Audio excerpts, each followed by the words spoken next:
Hey guys, I'm Mike, back here for another video. Guys, if you're watching this video, you are the select few who actually did go ahead and I sent this video to. So starting off right away, guys, give me a mini scheme out of the New Orleans Saints playbook.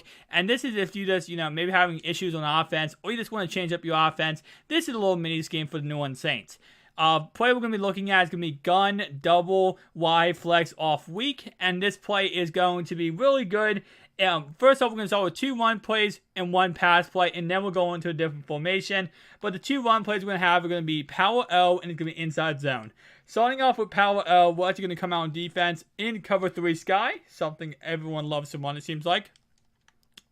This play, the first play, power L, is going to be good when it comes to busting away 80-yard touchdowns. Now, inside zone will be also good at busting away 80-yard touchdowns.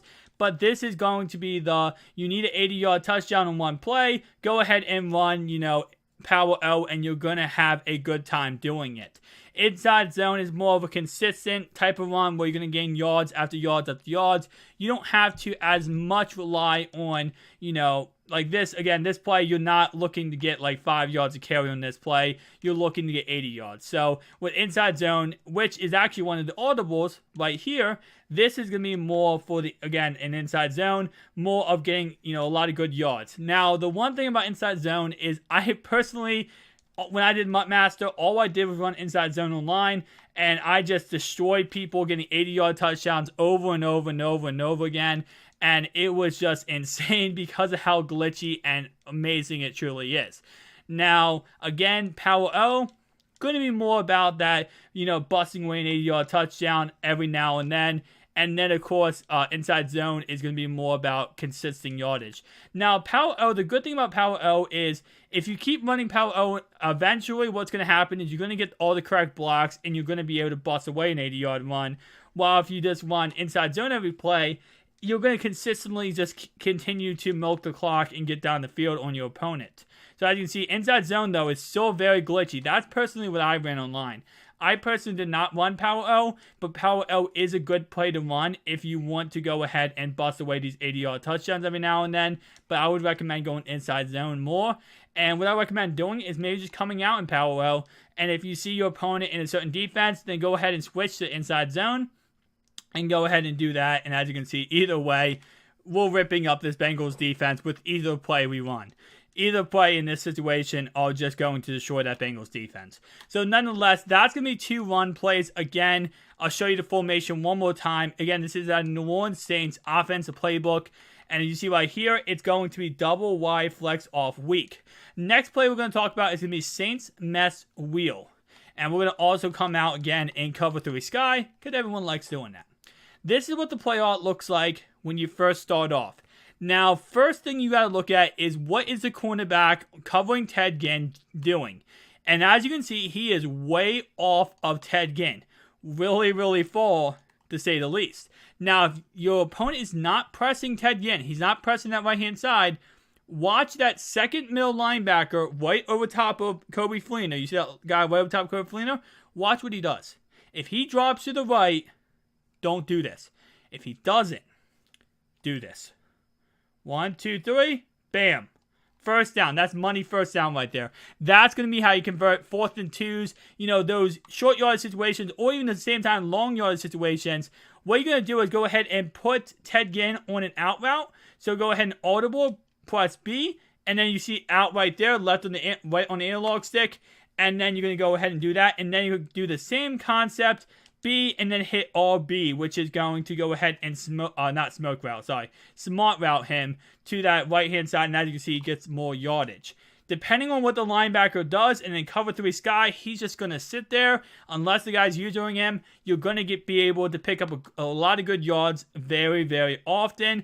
And again, if they're not going to respect you enough to, press you, go ahead and do that. Now, make sure when you go ahead and throw this ball, you possession catch. You want to get a toe tap animation. You do not want to go ahead and have your guy just walk out of bounds because he's not going to get the catch. So make sure you go ahead, and again, sometimes it might be smart to throw a little bit earlier depending on how the corner is playing it. But eventually what's going to happen is your opponent's going to start pressing you, and that's when it gets good for you. So again, bam, throw the ball, toe tap.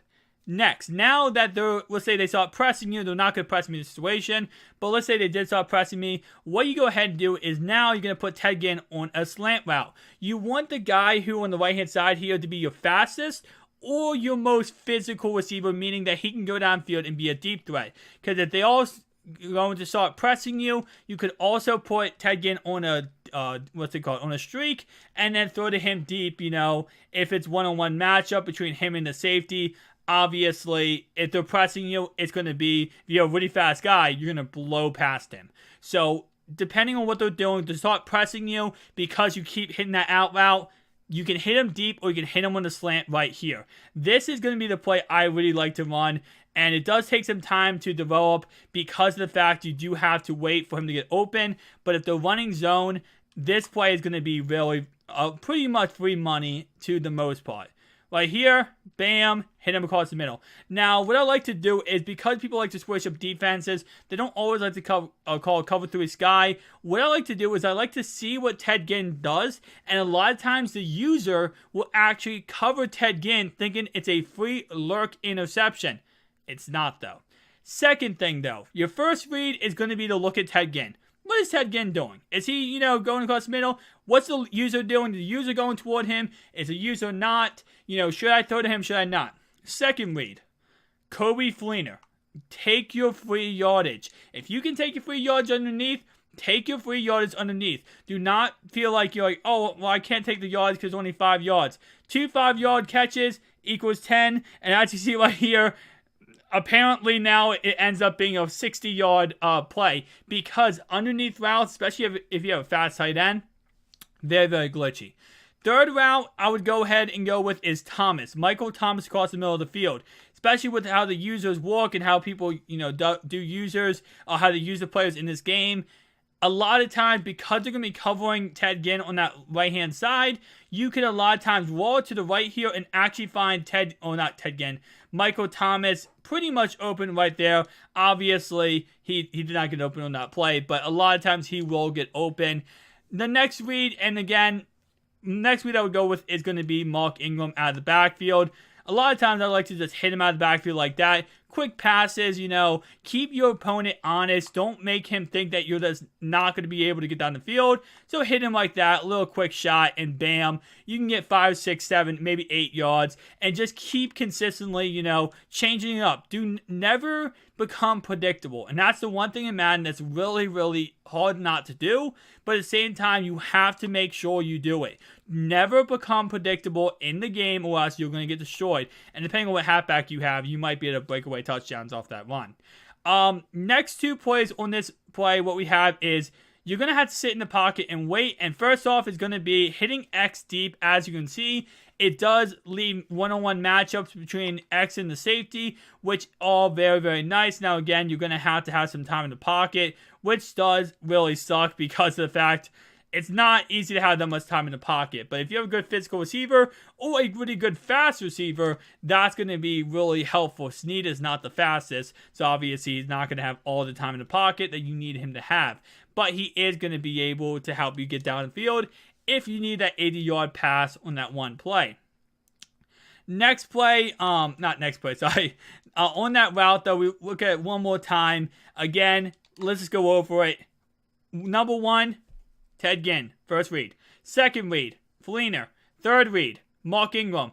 Fourth read, Thomas. And final, fifth read is Willie Snead on that deeper pass right here. That's going to be your last chance. You need an 80-yard pass before halftime. Just go up there and try to aggressive catch a catch. That's going to be that play. So that's a very nice play. Don't get me wrong. Love that play. Definitely a nice play. But let's go ahead and go back to the formation. And you are going to see that there is a screen pass out of this formation, which I do like because it is full vertical screen, which really tricks people. Because if you go ahead and do right to run full verticals, you can out of this formation. And if you go ahead and screen, you can kind of catch them off guard. Not always the easiest, but definitely still nonetheless a really good play.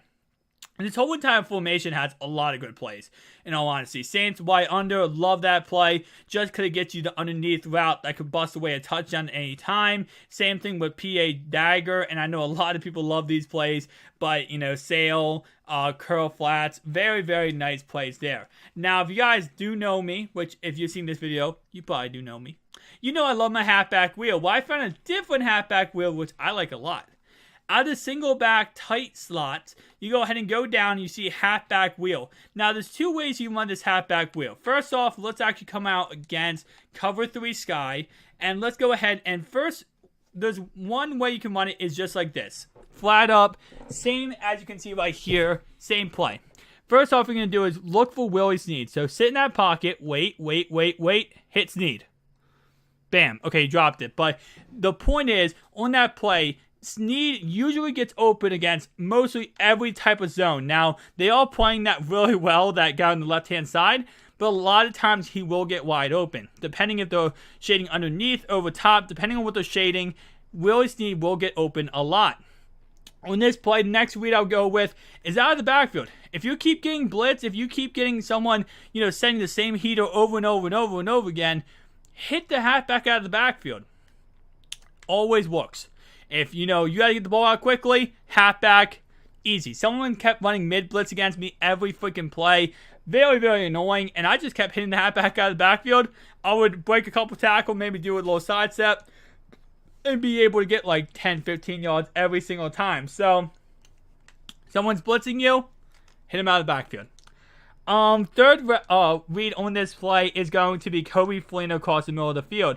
Obviously, if the user not going across the middle of the field, he's watching something else, then go ahead and hit Fleener every single time. I like to sometimes put Fleener on a curl, on a slant route, because he gets that little extra boost before the play starts. As you see, he runs around, and then he does slant route, which kind of messes up the defender.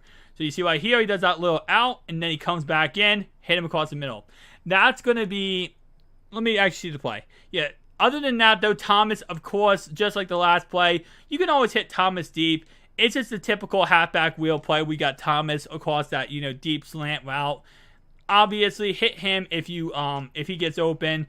But a lot of times, I like to hit him, especially, like right there. Bam. So, when they're if they're running a Tampa 2 or a cover 2, where, you know, the cross the middle is like the worst spot to hit them, hit them on a deeper slant with X, as you can see, and just possession catch. Always possession catch. You never aggressive catch, because you just want to catch it and go to the ground.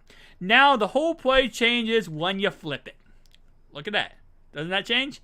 First thing what you want to do is, again, you could have Fleener theoretically do that route on the left-hand side that Michael Thomas was doing, and that will get open a lot, but the chances of them running underneath of that and picking it off are pretty high. I wouldn't run this. I don't really like it that much, and of course your quarterback could overthrow it.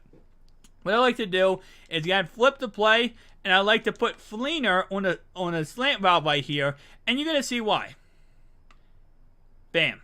So what you do here is, again, you flip the play, and what you're going to do is put him on a slant route, because now the user has to choose. You are making the user choose who he wants to cover. Does he want to cover Snead, or does he want to cover Fleener? And depending on who he chooses, you're going to, with offensive line assistance, you're going to sit there and you're just going to wait. And you're going to say, okay, whoever you don't choose is getting the ball. And you make the user get really frustrated. Will cause rage quits, not going to lie. And if you do roll out your pocket, you do have some time to throw it, and you can hit, you know, player caught the middle of the field. But nonetheless, you make the user honest. You make him choose which side he wants to go for. Who does he want to go against? Who does he want to target at? Nonetheless, it makes it so the user has to make up his mind, and it does expose a lot of bad users in this game, because they have to choose one. Now, they could shade underneath, which then you hit X over top, and so on and so on. It's a very, very good system, because, again, it's hard to stop if you have a good team or a good offense in general, just a decent offense with quick receivers. This offensive mini scheme, I would go with more the quicker receivers, or more the better. After that, though, that's pretty much it for this playbook, for this mini scheme, guys. Hopefully this helped you out. If it did, make sure you tell me. Obviously, I'm not sending this to every single person. I'm only sending this to select fewer people, just like I did with my blitz. And guys, if that blitz isn't working for you anymore, and maybe it's getting shut down, I have a new blitz coming out. A new blitz I'm going to make a video about, guys, showing you guys how to run it. So make sure you stay tuned for that. Again, I'm only sending this to a couple people. So the people who are seeing this, make sure you don't share this with anybody. Why would you share this with anybody? You don't want anyone else to know about this, right? Got your back, guys. Thank you so much for watching. Peace out.